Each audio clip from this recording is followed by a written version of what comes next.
Welcome to MPC, Milwaukee's philanthropic community, where we highlight nonprofit leaders and everyday heroes who are making an impact in our community through their purpose, their passion, and their generosity. I'm your host, Jill Economo, and I invite you to join me for a conversation about how our guest is making a difference and learn how you can make a difference as well.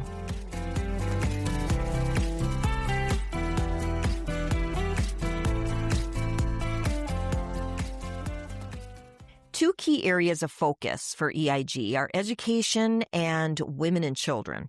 We support, in a variety of ways, a number of different organizations that also focus on these key areas. So when we heard about a local university who's launching a new initiative called the Institute for the Advancement of Women and Children, well, we had to sit up and take notice. So join me as we learn about this local education nonprofit and what their mission to empower women through education actually means for our community. Welcome and thank you for joining me today, Dr. Isabelle Cherney, president of Mount Mary University. Thank you so much, Jill, for having me. You are welcome. Well, before we launch into some of the exciting things that you have going on at MMU, Mount Mary University, can you give us first a history lesson? I wasn't aware of it, of all the great things, all the history there, but I learned about it when I was doing some research. So tell us when and where it got its start. Absolutely. Love that question, by the way. So we were created by the School Sisters of Notre Dame, starting really in, I want to say, Mother Teresa, or she's called Blessed Teresa, Jesus Gerhardinger, in Bavaria in 1833, when Blessed Teresa, Jesus from Gerhardinger, was thinking about creating the SSNDs in Bavaria. She certainly did not believe that a large part of that history would happen in the United States of America. So she and two other sisters actually left Germany and came to the Midwest, particularly Mother Caroline. And Mother Caroline came up the Mississippi River, and there is a story where her boat actually was engulfed in fire, but she survived. Okay. So Mother Caroline came to Milwaukee with a donkey and walked where the donkey stopped was in Elm Grove. And there they created a historic, which is still there, the historic building that you can see where the School Sisters of Notre Dame started their vocations. And so they created St. Mary's Institute in 1872 in Prairie du Chien. And then in 1913 came to, actually still in Prairie du Chien, but it became a college. And then we were basically, Mount Mary, as you see it today, was built in 1928 and opened in 1929 to 103 women in Milwaukee. It's surrounded by Wauwatosa. It's a beautiful area of 80 acres of land, and the original buildings are still there. And it was renamed Mount Mary University in 2013, right? Correct. Okay. And that is because we started several PhD doctoral level programs, and then it sort of becomes more of a university than a college. Got it. Okay. Well, take us on your journey to Mount Mary. What does it look like? Yes, it's really a calling. So I grew up in Switzerland, and never in my wildest dream did I think I would ever end up in Milwaukee. From Switzerland to Milwaukee. Yes, well, with some detour. But I met my husband the day I was going to go to London to create a company, and he happened to be from Milwaukee. Again, not knowing I would end up here. And I went to London, created a company, came back to Geneva, Switzerland, and he was finishing up his PhD in Hamburg, Germany. Anyways, we ended up getting married. We had our two sons. And my husband felt the need to come back to the United States to be closer to his parents, who lived 4 houses down the road from Mount Mary. Oh, my goodness. So we moved to Omaha, Nebraska. So that was quite a move from beautiful Switzerland to Nebraska. And I got my bachelor's, master's, and PhD in psychology from Creighton University and University of Nebraska.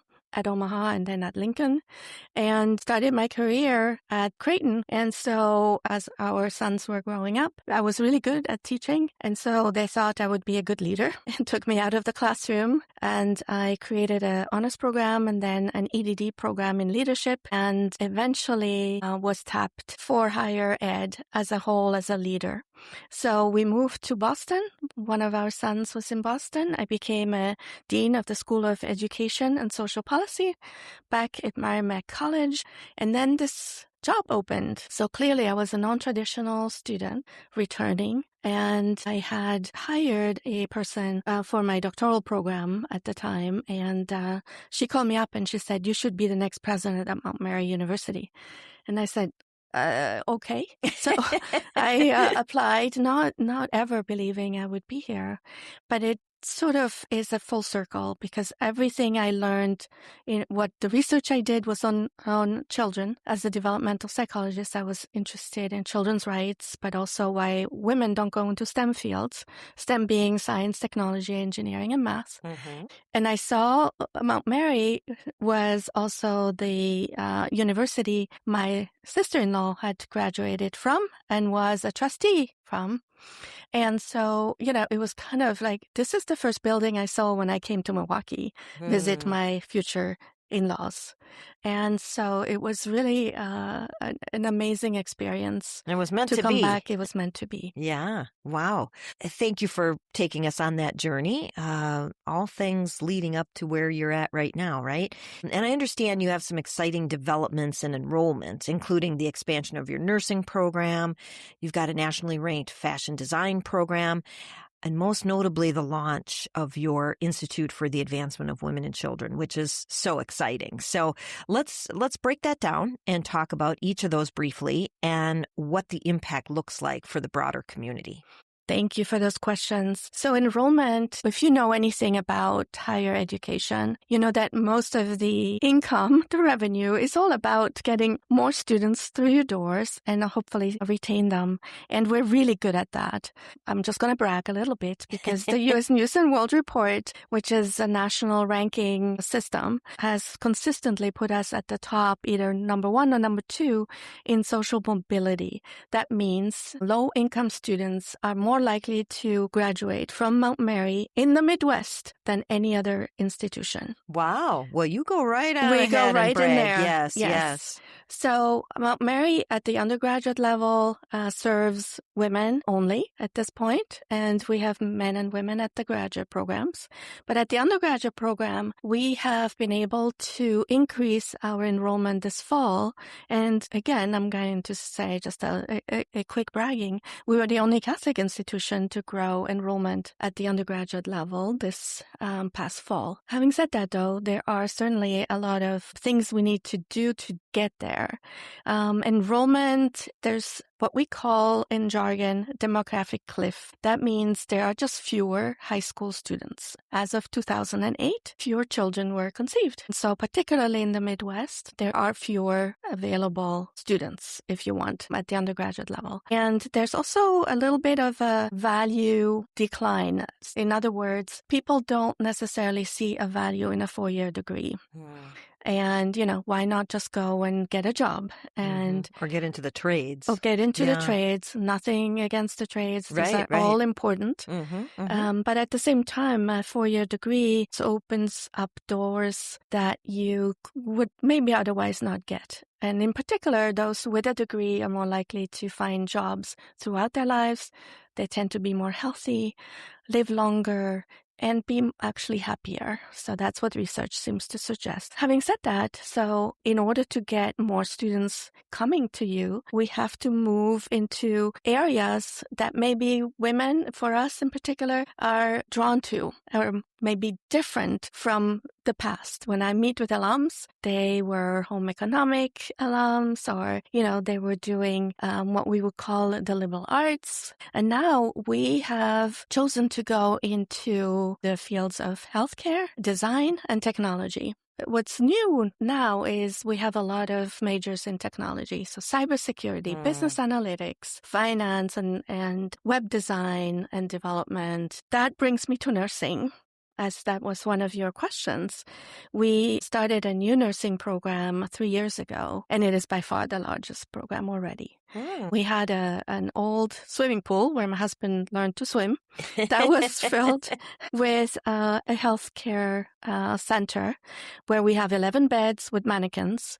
So for those going into OBGYN, it's easier to do it on a mannequin first. Yes. But these mannequins are very high-end, and so students can learn how to do procedures and how to speak with patients. And the thing that is really special at Mount Mary is that we combine this with integrated health. So in other words, we have a dietetics and nutrition program, a food science students that come in that work aside with the nurses, or we have, a social worker coming to hear about what might be the issue so that they can clear out plans.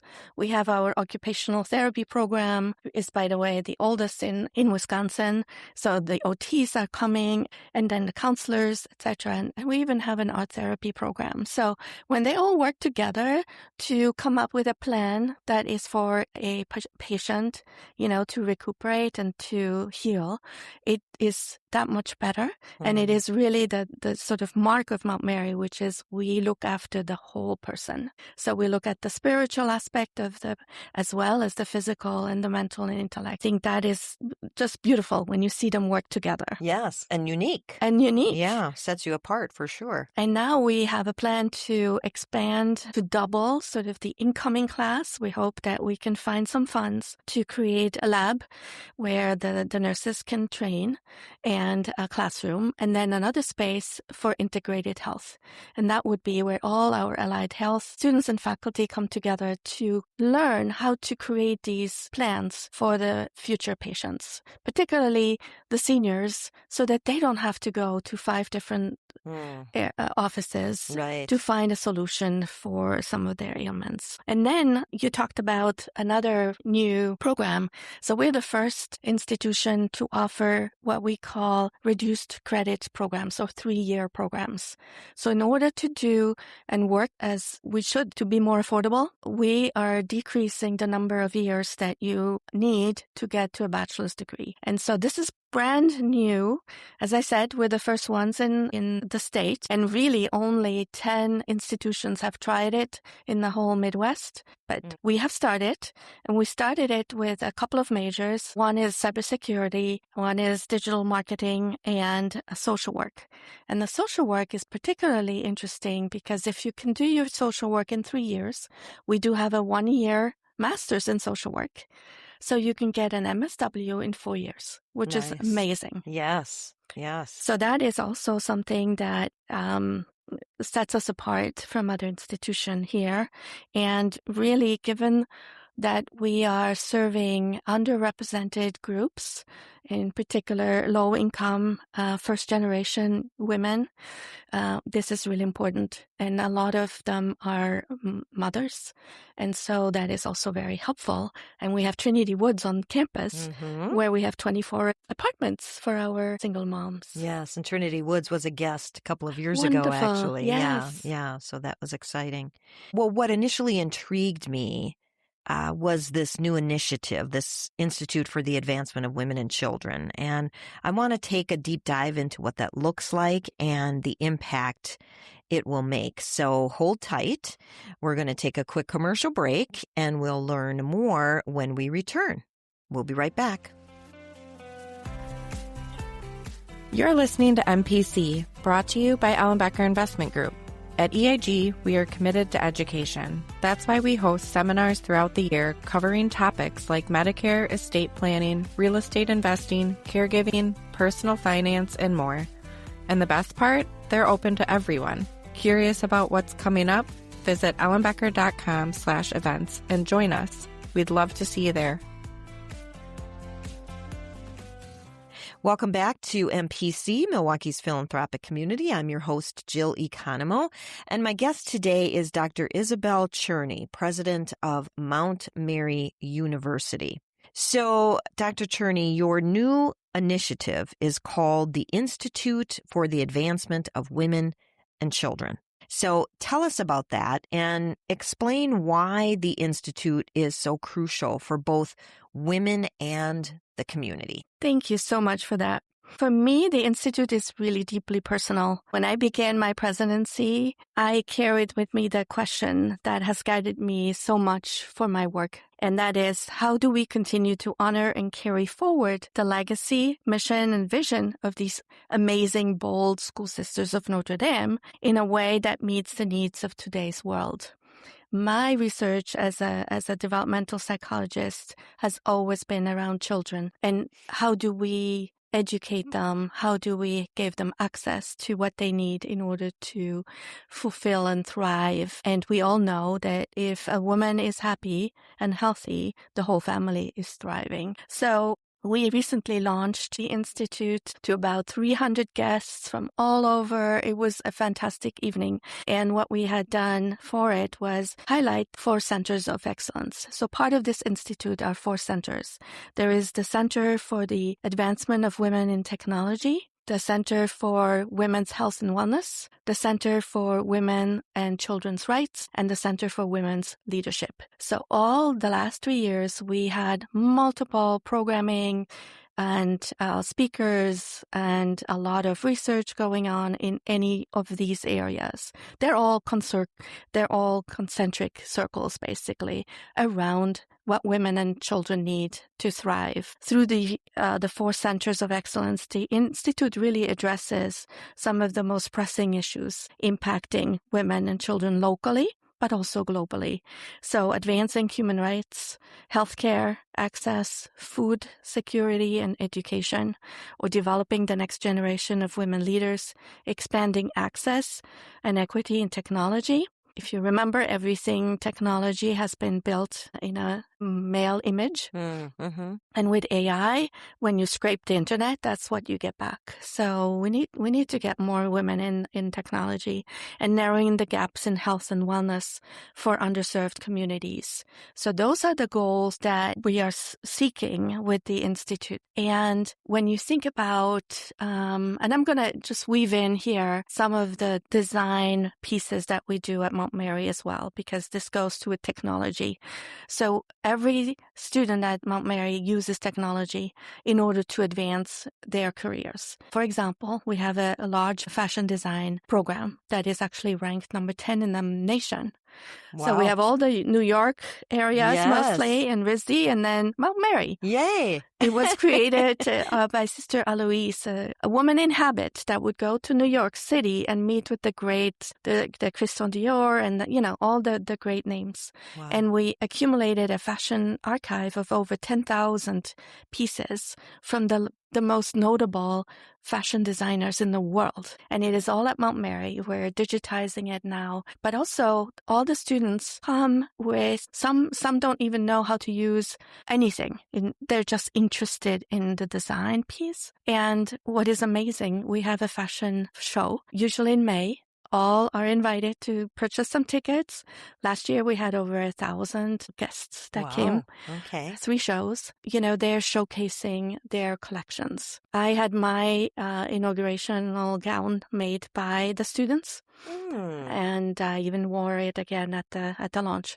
But they are using very advanced technology, 3-dimensional virtual reality to really design the next great haute couture, right?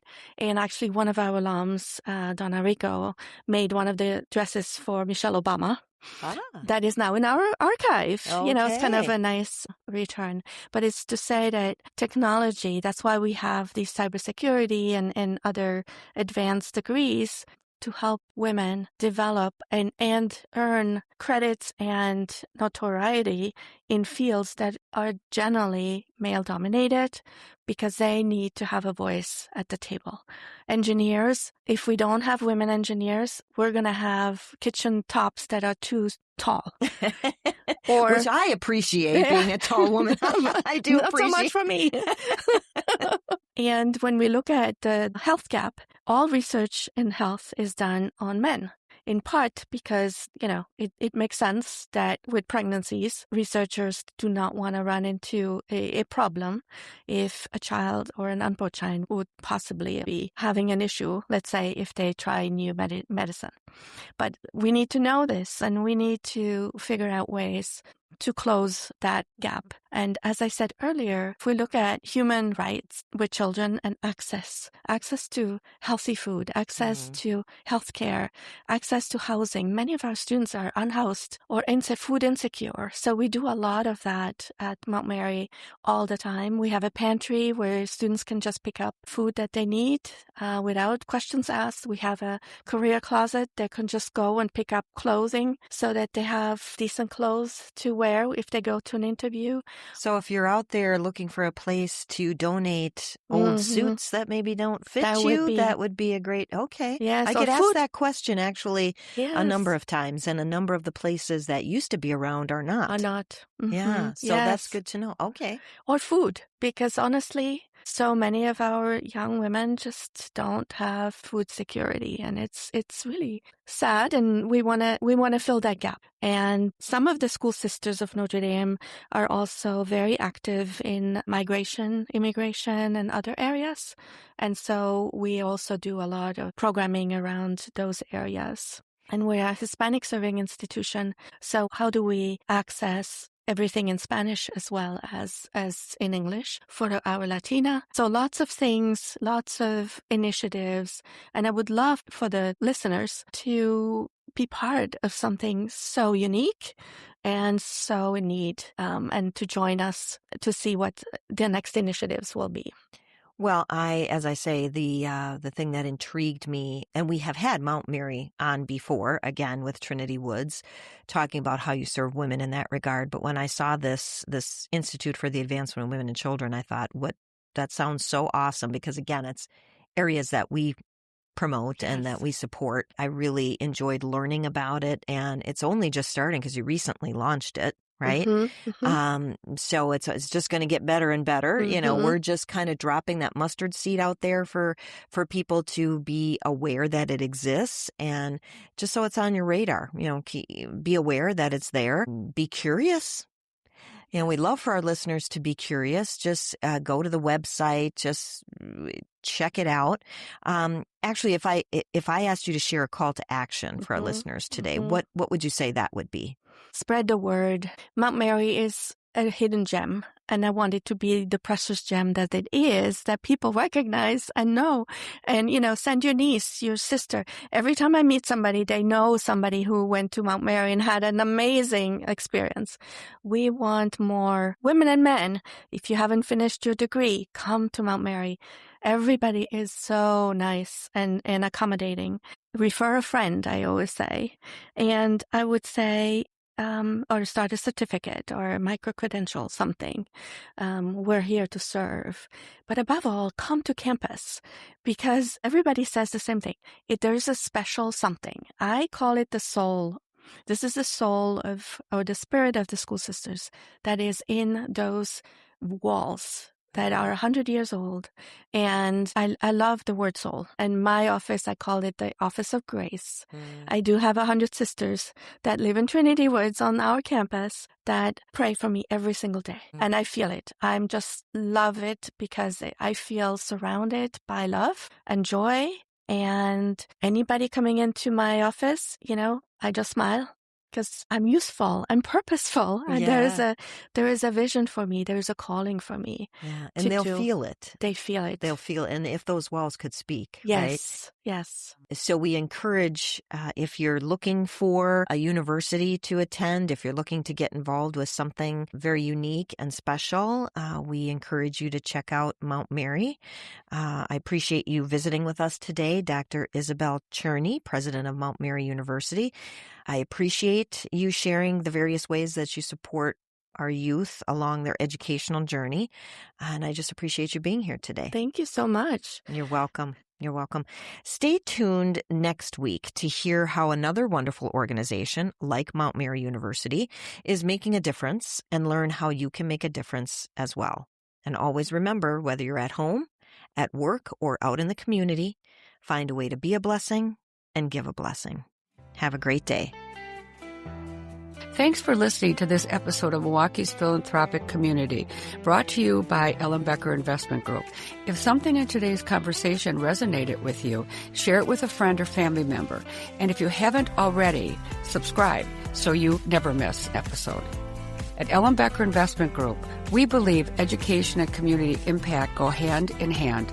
That's why we love bringing you thoughtful insights from leaders and organizations who care deeply about making a difference in Milwaukee and beyond. Please note, this podcast is intended for general informational purposes and to highlight philanthropic efforts in our community.